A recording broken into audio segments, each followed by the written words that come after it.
नमस्ते दर्शकों, आपका हमारे चैनल एक कदम सफलता की ओर के इस एपिसोड में स्वागत है। इस चैनल के माध्यम से आज हम उनकी कहानी लेकर आए हैं जिनकी कहानी संघर्ष से सफलता प्राप्त करने तक की है, लेकिन आज तक उन्हें अपनी कोई पहचान नहीं मिल पाई जिससे वो अपनी कहानी लोगों तक पहुंचा सके और लोगों को प्रेरणा दे सके। हमारा मकसद एक कदम सफलता की ओर तो दूसरा कदम उस सफलता को उड़ान देना है और इसी के साथ उस व्यक्ति को सफल बनाने के पीछे जिनका संघर्ष रहा है, आज आपकी मुलाकात उनसे भी करवाएंगे। नमस्ते, मेरा नाम तृप्ति भूपेंद्र सिंह है। मैं मेरी कहानी शुरू करने से पहले इस मंच का दिल से शुक्रिया अदा करना चाहती हूँ कि उन्होंने मुझे ये मौका दिया है कि मेरे जीवन का जो संघर्ष है वो आपके सामने शेयर करने के लिए जो प्लेटफॉर्म उन्होंने मुझे दिया है, उसके लिए थैंक यू सो मच। मेरी कहानी शुरू होती है चुनाभट्टी, जो सायन में एक छोटा सा लोकल एरिया है, वहाँ से शुरू होती है।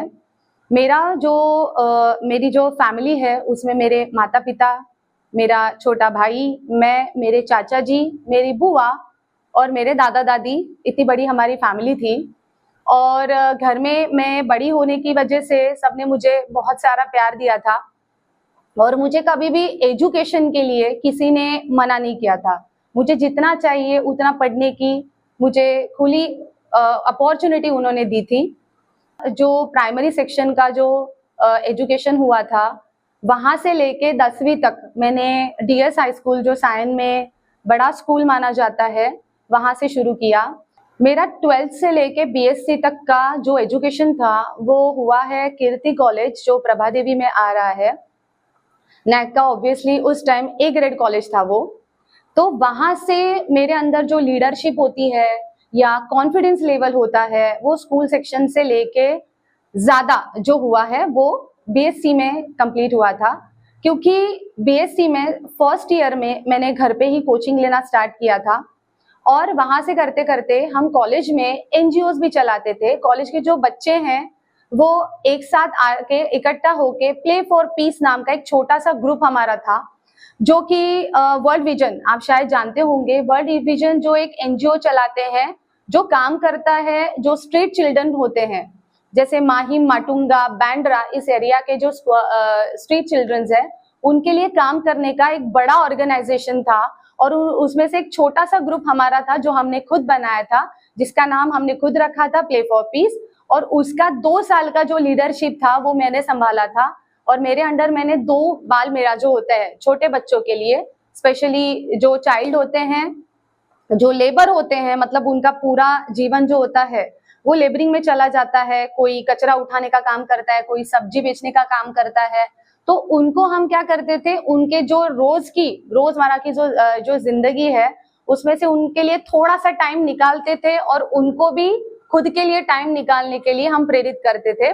तो कुछ हमारा ये 30 स्टूडेंट्स का ग्रुप था, जिसमें हर कैटेगरी के, हर एज के, हर क्वालिफिकेशन के जो थे यंगस्टर्स थे और हमसे थोड़ा सा एजड भी लोग थे। तो उनके गाइडेंस में ये सारी एबिलिटीज जो थी वो मेरे अंदर थी ही।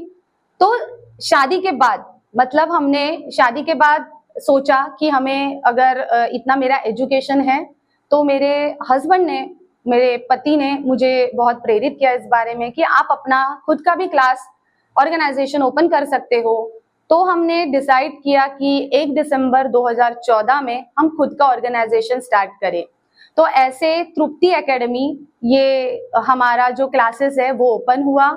1 दिसंबर में फिर बारी आती है कि कहाँ से शुरू करें हम, क्योंकि देखा जाए तो मुंबई में जितनी सारी लोकेलिटी थी वो कई साल से, मतलब हमसे भी कई सारे एक्सपीरियंस्ड जो टीचर्स थे वो ऑलरेडी अच्छी पोजीशन पे और अच्छे टीचर्स के साथ उन्होंने ऑर्गेनाइजेशन ओपन किया था। तो हमारे लिए काफी टफ था स्टार्टअप करना। तो हमने फिर डिसाइड किया कि टिटवाला में जो है, टिटवाला में हम क्या करते हैं, क्लासेस ओपन करते हैं। तो बाद में ये डिसाइड किया कि कौन से सेक्शन का शुरू करना है, अपना स्कूल सेक्शन का शुरू करना है या कॉलेज सेक्शन का। तो हमने ये डिसाइड कर लिया कि कॉलेज सेक्शन का करते हैं, क्योंकि वहां पे हमारे पास थोड़ा सा, जब हम कोई बिजनेस स्टार्टअप करते हैं तो अपने पास थोड़ा सा इकोनॉमिक जो होता है या फिर पैसों की थोड़ी कमी होती है, क्योंकि बिजनेस स्टार्टअप करना है तो हम साल में ये सोच के चलते हैं कि बिजनेस होगा नहीं तो हमारे घर का पैसा हम लगाते हैं, ऐसा हर कोई सोचता है। तो वैसे ही सोच के हमने क्या किया, हमने 11-12 के क्लासेस शुरू किए स्टेट बोर्ड के स्टार्टिंग में। तो जैसे ही 1 दिसंबर को हमने क्लास ओपन करा तो हमने शुरू में एक छोटा सा क्लासेस ऑलरेडी था जो अच्छे से चल रहा था टिटवाला में 10th स्टैंडर्ड का, तो उनसे टाई अप कर लिया, क्योंकि नया डिपॉजिट देने के लिए, नया शॉप लेने के लिए और बेंचेस, एसी वगैरह सब कुछ इंफ्रास्ट्रक्चर करने के लिए हमारे पास तब इतने पैसे नहीं थे। तो हमने सोचा कि स्टार्टिंग में किसी के साथ टाई अप करके हम हमारा ऑर्गेनाइजेशन स्टार्ट करते, एजुकेशन स्टार्ट करते बच्चों को देना। तो हमने शुरू किया था। तो 1 दिसंबर को हमने चेक दिया, लेकिन प्रॉब्लम ये था कि वो बोल रहे थे, जिनके साथ हमने टाई अप किया था उनका ये कहना था कि हम आपको पहचानते नहीं है, तो हम कैसे परमिशन दे कि हमारे क्लास के साथ आप टाई अप करें। तो फिर मैंने क्या किया था, मेरा आधार कार्ड और मेरा जो भी पैन कार्ड था उसकी एक जेरोक्स उनके पास दी थी। हालांकि मेरी जो चाची जी थी वो टिटवाला की ही रहने वाली थी, लेकिन उनसे हमने कोई हेल्प नहीं मांगी। तो जो भी किया, हम दोनों मियाँ बीवी ने पहला स्टार्टअप किया खुद के पैरों पे। तो मुझे गर्व है इस बात का कि आज मैं जिस किसी भी पोजीशन पे हूँ, मेरे फर्स्ट मम्मी डैडी को क्रेडिट देना चाहती हूँ और दूसरा क्रेडिट बट ऑब्वियस मेरे हस्बैंड को देना चाहती हूँ। तो उसके बाद जब स्टार्टअप किया तो बच्चे कहाँ से आएंगे, अब स्टार्टअप तो हो गया तो बच्चे आएंगे कहाँ से, पढ़ाएंगे किसको, बेंचेस सब थी, इंफ्रास्ट्रक्चर सब था। तो एडमिशन 1 दिसंबर मतलब एग्जाम्स शुरू होने ही वाले थे, क्योंकि फेब में तो ऑलमोस्ट एग्जाम्स रहते हैं 10th क्लास के, तो 10th क्लास के बच्चों को अप्रोच करना था।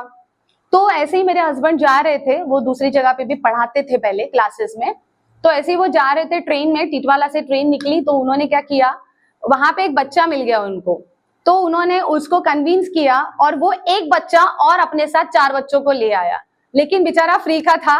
तो जैसे तैसे करके हमें बच्चे मिल गए, 5 बच्चे। तो 5 बच्चों से हमने 1 दिसंबर से अपना क्लास स्टार्ट किया। फिर उसके बाद इतना बैड लक खराब था कि 5 दिसंबर को ही मेरी तबीयत खराब हो गई। मुझे हुआ था पेट का टीबी। तो पेट का टीबी जब हुआ तो एक्चुअली वो बहुत एक्सट्रीम स्टेज पे था और मुझे इस बात का पता नहीं चला, तो मुझे एडमिट करना पड़ा। फिर क्लास की पूरी बागडोर मेरे पति ने संभाली। ऑब्वियसली वो वेल क्वालिफाइड थे, उनका भी एमएससी तक का एजुकेशन हो चुका था, तो उन्होंने फिजिक्स, केमिस्ट्री, मैथ्स ये तीनों सब्जेक्ट एक अकेले बंदे ने संभाले। सच्ची में hats off to my husband कि उन्होंने आज इतनी बड़ी सिचुएशन में भी ये सब कुछ किया। तो मैं तब एडमिट मुझे किया था मुंबई में, तो वो रोज क्लास लेते थे मॉर्निंग का, और क्लास छोड़ने के बाद वो मुझसे मिलने आते थे कस्तूरबा हॉस्पिटल में। तो ऐसे शुरू हुए, फिर हमारा स्टार्टअप शुरू हुआ, ऐसे दिन निकलते गए। तो सेकेंड ईयर जो था वो इतना अच्छा था कि सेकेंड ईयर में मतलब दूसरे ही साल हमें 30 बच्चों का एडमिशन मिल गया था पूरे टिटवाला में। और वो कैसे मिला था, जब मैं एडमिट थी तो मेरे हस्बैंड और हमारे यहाँ पे एक स्टाफ हमने रखा था जो कि टिटवाला की थी लड़की, वो भी ग्रेजुएटेड थी, लेकिन उस लड़की ने मुस्लिम थी। उस लड़की ने मिलके मेरे हस्बैंड के साथ डोर टू डोर पैम्पलेट बांटे, कैनोपीज लगाई। जब 10th क्लास के फाइनल एग्जाम्स होते थे तो हर स्कूल में, जितने भी टिटवाला के स्कूल है, हर स्कूल में जाके उन्होंने पैम्पलेट बांटे, पेरेंट्स से खुद बात करी। तो ऐसे मिलके उन्होंने क्या किया, 30 बच्चों का एडमिशन ले चुके थे, और 30 बच्चों का एडमिशन कुल 30,000 रुपए फीस में लिया था, जो कि 2 साल की थी। और बहुत ही टिटवाला का मार्केट हम लोगों ने डाउन कर दिया था। तो इस वजह से थोड़े बहुत तो वो टिटवाला के जो पहले के क्लासेस वाले मतलब जो थे, ऑब्वियसली थोड़े से खफा हो गए थे। मैं ये नहीं बोलूंगी कि उनकी नाराजगी मतलब गलत थी, जायज थी। कोई भी अगर क्लासेस में फीस डाउन कर रहा है तो ऑब्वियसली उनको थोड़ा बहुत तो बुरा लगेगा, आई एग्री विद दैट। तो उसके बाद हमने शुरू किया। तो ऐसे ही एक बार पेरेंट्स बैठे हुए थे, मैं हॉस्पिटल में ही थी तब, और मतलब मायके में ही थी। तो पेरेंट्स बैठे थे और मेरे हस्बैंड बैठे थे, तो जस्ट उनका नॉर्मल टॉक चालू था और हमारा जो क्लास हमने फिर बाद में 30 बच्चों का जो टाई अप हमने किया था, फिर हमने क्या किया था, एक बिल्डिंग में रेसिडेंशियल एरिया में 3rd फ्लोर पे हमने क्या किया था, क्लास का सेटअप किया था, क्योंकि 30 बच्चे जिनके साथ पहले टाई अप हमने किया था 10th वालों के साथ, वहां पे पॉसिबल नहीं था इतना स्ट्रेंथ बिठाना। तो हमने क्या किया था, जो रेसिडेंशियल एरिया था 3rd फ्लोर में, हमने पूरा 2 BHK का रूम लिया था और वहां पे पूरे बच्चों का शुरू किया था क्लासेस अपना खुद का। तो वहां पे मतलब क्लास चालू था और पेरेंट्स आए हुए थे और मेरे हस्बैंड बात कर रहे थे, तो 3rd फ्लोर पे एक कांच की बोतल आके उनके बीच में ही फूटी। तब नीचे जाके देखा तो वहां पे कोई नहीं था। तो ये सारी प्रॉब्लम्स हमें फेस करनी पड़ी तब। ऑब्वियसली ये काम किसका था वो तो पता नहीं था, हमने पुलिस कंप्लेंट भी नहीं की थी इस बात की। तो ऐसे ही दिन चले गए, स्ट्रगल शुरू हो गया। फिर हम धीरे धीरे करते एडमिशन्स बढ़ते गए, हमारे डेमो लेक्चर भी स्टार्ट थे, बच्चों को क्लासेस अच्छे लगने लगे थे, बच्चे रेगुलरली क्लासेस आते थे, वेल क्वालिफाइड टीचर्स अपने पास थे, तो उनका भी लेक्चर चालू था। फिर धीरे धीरे मेरी तबीयत ठीक हो गई थी, तो मैंने भी वापस क्लासेस ज्वाइन कर लिए थे। फिर 2017 में अपने पास जो फिजिक्स के मैम आते थे सोनावनी कॉलेज से, उन्होंने हमारे सामने एक प्रपोजल रखा था कि सर मैं जहाँ पे क्लासेस में जाती हूँ कल्याण में, वहां पे एक क्लासेस बंद होने वाली है, तो 10th क्लास की है, आप चाहे तो उनका सेटअप भी आप ले सकते हैं और नए से अपने 11th-12th की क्लासेस वहां पे शुरू कर सकते हैं। तो हमने बोला ठीक है मैम, अच्छा सुझाव है, आप हमारी बात कर दीजिएगा। तो ऐसे ही करके हमने मुलाकात करी और 2017 में हमने कल्याण में दूसरा ब्रांच ओपन कर दिया था। तो 2014 से लेके 2017 तक हमारे पास 2 सेशंस चलते थे, मॉर्निंग एंड इवनिंग दोनों बैचेस में, मतलब टोटल 4 बैचेस चलती थी हमारी, मॉर्निंग टिटवाला में और इवनिंग कल्याण में। तो ये सारा प्रोग्रेस हमने धीरे धीरे शुरू कर दिया। फिर अच्छे से 2 साल गए, तो 2019 में ऐसी सिचुएशन आ गई थी कि मेरे ससुर जी की तबीयत बहुत ज्यादा खराब थी और उनका तबीयत खराब होने की वजह से, अटैक की वजह से उनकी डेथ हो गई थी। क्लासेस में एक खास बात थी हमारे क्लासेस बच्चे भेजने के पीछे पेरेंट्स ने, कि हमारे क्लास में इवन संडे को भी छुट्टी नहीं होती थी। जो भी आपका जो भी बैंक हॉलीडेज रहते थे या त्योहार रहते थे, तभी भी छुट्टी नहीं रहती थी, तो पेरेंट्स को बहुत अच्छा लगता था कि बच्चे क्लास में ही पढ़ रहे हैं, तो बहुत अच्छी बात है। लेकिन उस टाइम 2019 में जब मेरे ससुर जी एक्सपायर हुए, डेड बॉडी घर पे ही थी, क्लास नहीं ले पाई थी मैं तब, तो मैंने फोन पे से सारे ग्रुप जो होता है अपना क्लास का, तो उन पे मैसेज डाला था कि आज मेरे ससुर जी एक्सपायर्ड हो गए हैं, तो आज से लेके क्लास नहीं हो पाएगा। तो पेरेंट्स को उस बात का भी सब्र नहीं था। मैं ये नहीं बोलती कि सारे लोग गलत होते हैं, लेकिन उस टाइम जो था वो ऑब्वियसली थोड़ा सा मेरा बैड पैच चालू था। तो पेरेंट्स ने मुझे फोन करके ये पूछा कि मैम तो नेक्स्ट जो क्लासेस है वो कब से चालू होंगी, क्योंकि ऑब्वियसली हमारे बच्चों की एग्जाम्स आ गई है। तो उन्होंने ये नहीं सोचा कि मैम इतनी तकलीफ में है तो मुझे कौन से समय पे क्या बात करनी चाहिए, तो पेरेंट्स ने ये भी नहीं सोचा था तब।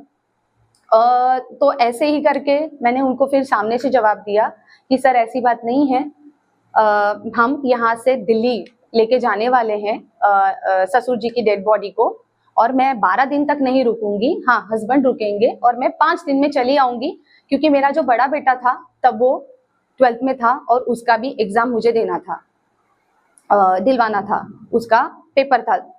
तो मैं 5 दिन के बाद जब उसके साथ आ गई यहाँ पे वापस, तो मैंने 5वें दिन पे ही क्लासेस वापस से शुरू कर दिए।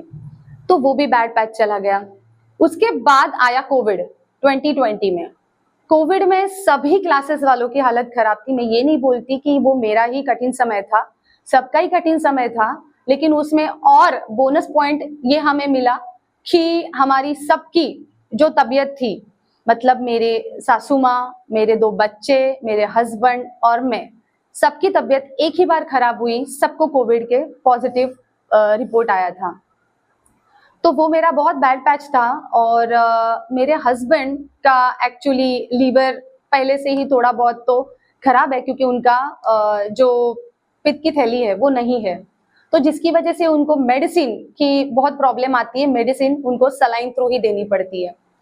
तो ऐसे ही करके हमने टाटा में, जो टाटा हाउसिंग सेंटर था वहां पे जो रतन टाटा जी हैं उनकी तरफ से वहां पे आइसोलेशन सेंटर खड़ा किया गया था केडीएमसी की तरफ से। तो वहां पे फ्री में था सब कुछ, तो हमें वहां पे पहले एडमिट हुए हम। लेकिन ये पॉइंट तब था कि जैसे ही हम एडमिट हुए, ऑब्वियसली मेरे हाथ में सलाइन थी, मेरे हस्बैंड की तबीयत बहुत ज्यादा खराब थी, तो मैंने सिर्फ एक दिन सलाइन वाले हाथों से ही, टैब तो मेरे पास था ही क्योंकि तब लेक्चर ऑनलाइन ही थे, तो सलाइन वाले हाथ से मैंने ऑनलाइन भी लेक्चर लिए। तो उसके बाद उसी दिन, जिस दिन हम एडमिट हुए, उसी दिन रात मेरी जो हस्बैंड है उनकी तबीयत बहुत ज्यादा सीरियस हो गई थी क्योंकि उनको जो उनका ऑक्सीजन लेवल था वो बहुत ही ज्यादा डाउन हो चुका था, 80 पे आ गया था। तो मुझे डॉक्टर ने बोला कि आप यहाँ से आइसोलेशन सेंटर में इतना सारा कुछ फैसिलिटी आपको नहीं मिलेगी, अगर आपका मेडिक्लेम है तो आप यहाँ से हटा दीजिए और कहीं अच्छी जगह पे उनको शिफ्ट करिए। तो मैंने कॉल किया, तब मैं एडमिट ही थी, तो मैंने कॉल किया और डोंबिवली में उनको हॉस्पिटल में एडमिट किया। तब मैंने वापस से पेरेंट्स को मैसेज डाला कि ऐसा ऐसा सिचुएशन है और लेक्चर्स नहीं हो पाएंगे कुछ दिन के लिए। तो पेरेंट्स ने वापस मुझे कॉल किया था, मतलब मैं ये नहीं बोलूंगी कि सारे पेरेंट्स ने किया था, एक दो ही ऐसे पेरेंट्स थे जिनका मुझे फोन आया था और बोले कि मैम मैथ्स का कैसे होगा फिर। तो मतलब एक सेकंड के लिए मैं वहां पे पॉज हो गई कि मतलब मुझे ये नहीं समझ रहा था कि मैं सामने वाले को क्या जवाब दूं, क्योंकि मेरे हस्बैंड तब मैथ्स पढ़ाते थे, तो उनको पता है कि अगर सर की तबीयत खराब होती है तो मैं हमारे मैथ्स का कैसे होगा। तो मैंने एक सेकंड का पॉज लिया और वापस उनको ये जवाब दिया कि सर आप टेंशन मत लीजिए, आपने मुझे पैसे दिए हैं, मैंने आपके बच्चे को 2 साल के लिए कमिट किया है कि हम पढ़ाने वाले हैं, तो आप बिल्कुल टेंशन मत लीजिए, मैथ्स की जिम्मेदारी मेरी है, मैं संभाल लूंगी।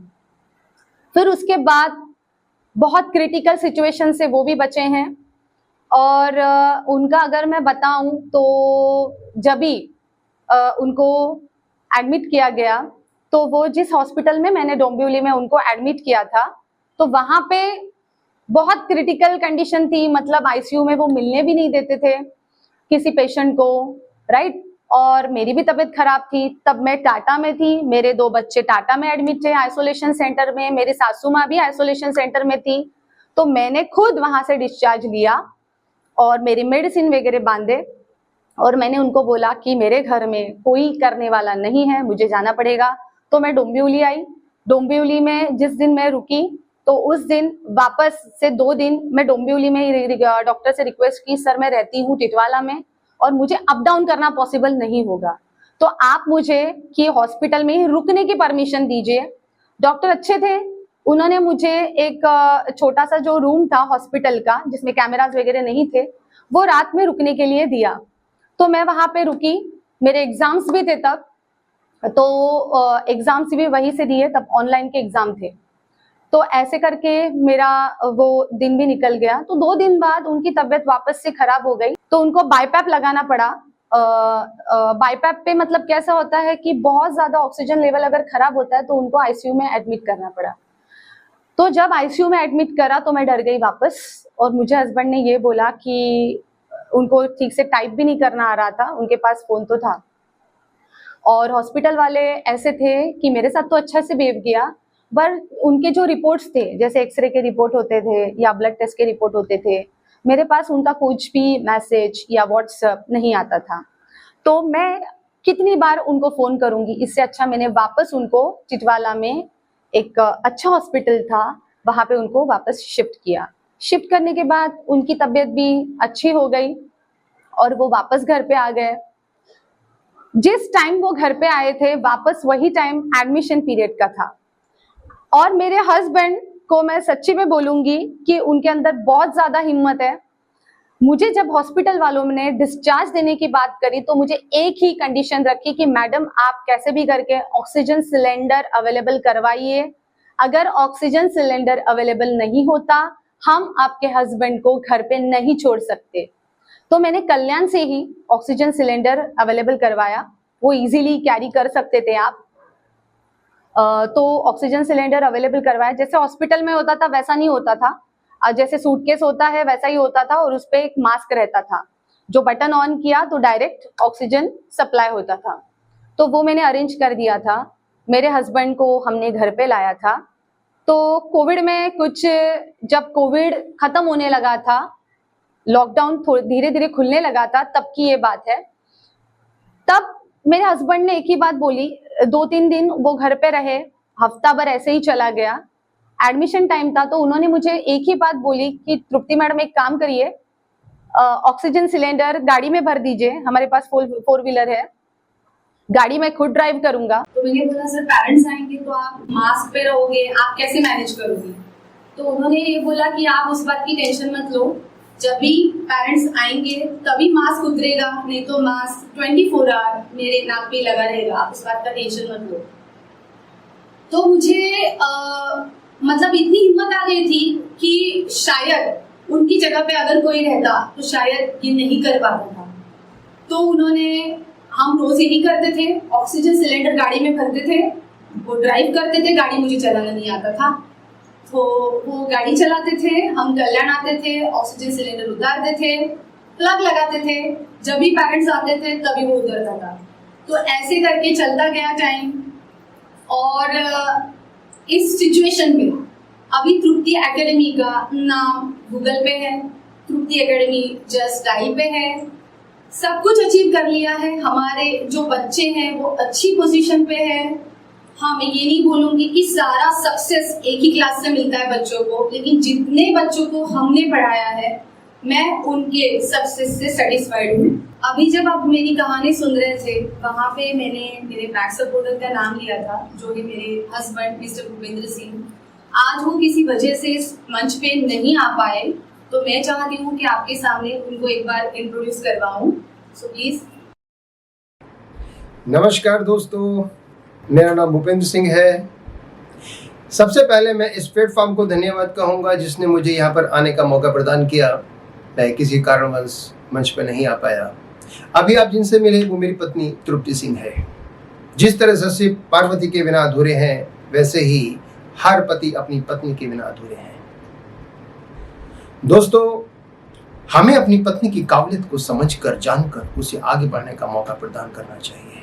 हर पति का कर्तव्य है कि वो अपनी पत्नी का साथ दे और आगे बढ़ने में सहयोग करे। इसके साथ मैं 2 पंक्ति में कहना चाहूंगा, उड़ने के लिए पंख नहीं है तो क्या हुआ, चलने के लिए हिम्मत बुलंद है, राहों में कांटे हैं तो क्या हुआ, उन्हें रौंदने के लिए इरादे बुलंद हैं। इसके साथ धन्यवाद। तृप्ति एकेडमी में 11th-12th सीबीएसई स्टेट बोर्ड दोनों की कोचिंग कराई जाती है। जेई, नीट, सीईटी ये कॉम्पिटिटिव एग्जाम्स की हम प्रिपरेशन करवाते हैं। हमारा जो क्लास है वो 8 साल से रन कर रहा है, अब ये 9वां साल चालू है। अपने यहाँ पे जो फैकल्टीज है वो वेल क्वालिफाइड है, अच्छे कॉलेज की है, या फिर कोई डॉक्टर्स, इंजीनियर्स फैकल्टी हम अपने यहाँ पे रखते हैं। हमारी क्लासेस में एडमिशन से पहले डेमो लेक्चर्स कंडक्ट किए जाते हैं, ताकि बच्चों को एडमिशन से पहले पता चले कि क्लासेस में कैसे पढ़ाया जाता है या पढ़ाने का तरीका कैसे है। अपने यहाँ पे वीकली टेस्ट होते हैं चेक करने के लिए कि बच्चे किस हद तक मतलब पढ़ाई कर रहे हैं, नहीं कर रहे हैं। प्रोजेक्टर बेस्ड जहाँ पे रिक्वायर्ड है वहाँ पे प्रोजेक्टर बेस्ड टीचिंग होती है। क्वेश्चन पेपर जो होते हैं वो खुद हमारे टीचर्स सेट करते हैं और हमारी क्लास की तरफ से नोट्स भी प्रोवाइड किए जाते हैं। फीस जो है अपने क्लास की ये बहुत ही अफोर्डेबल है। मिडिल क्लास का कोई भी बच्चा या कोई भी फैमिली अपने जो कोर्सेस है वो अफोर्ड कर सकते हैं। अपनी क्लासेस जो है तृप्ति एकेडमी वो तिलक चौक कल्याण वेस्ट में है। नीचे डिस्क्रिप्शन बॉक्स में आपको कॉन्टैक्ट नंबर दिया हुआ है। अधिक जानकारी के लिए हम गूगल एंड जस्ट डायल पे भी अवेलेबल है। Thank you. माझं नाव पायल दत्तात्रय डोंगरे आहे. मी तृप्ती अकॅडमीमध्ये शिकते. मी आता 12th ची एक्झाम दिली आहे. आम्ही 10thला पण मी क्लासेस जॉईन केले, मी 11thला पण म्हणून हे क्लासेस जॉईन केले. त्याच्यानंतर मी 2023-2024 ची बॅच आहे. आणि मला नीट द्यायची आहे आणि मी CET साठी पण अप्लाय केलं आहे. तर नीटसाठी ज्या मॅम आहेत त्या खूप चांगल्या आहेत, प्रत्येक डाऊट सॉल्व्ह करतात. केमिस्ट्रीसाठी तृप्ती मॅम आहेत, त्या पण खूप चांगल्या केमिस्ट्री शिकवतात, त्याच्यामुळे सगळे डाऊट्स क्लिअर होतात. आणि फिजिक्ससाठी सर शिकवतात, पूनम मॅम शिकवतात, ते पण खूप चांगले आहे, सगळे डाऊट क्लिअर होतात. माझं नाव निशा शांताराम बाबळे आहे आणि मी तृप्ती अकॅडमीमधून आहे. मी बॅच 20-24 आहे. आत्ताच मी 12th बोर्ड एक्झाम दिली सायन्समधून आणि करंटली मी नीट आणि CETसाठी प्रिपेअर करते. इथे सर्व चांगलं शिकवतात, इथे ऑलमोस्ट डाऊट क्लिअर होतात. मी 10thसाठी तर क्लास नव्हते लावले, पण इथं तर सेल्फ स्टडी जास्त जमायची नाही, पण 11th-12thला मी सेल्फ स्टडी पण करायची, थोडी शिकली. आणि टाईम मॅनेजमेंट, कसे क्वेश्चन्स कसे सॉल्व्ह करायचे, फिजिक्समध्ये कोणतं मेथड लावायचं, कोणते फॉर्म्युले लावायचे हे आधी कळत नव्हतं, पण आता कळतंय. आणि केमिस्ट्री ऑलमोस्ट सगळे डाऊट क्लिअर झालेत आणि खूप चांगलं झालं पहिल्यापेक्षा. आप लोगों का बहुत बहुत धन्यवाद. Thank you very much.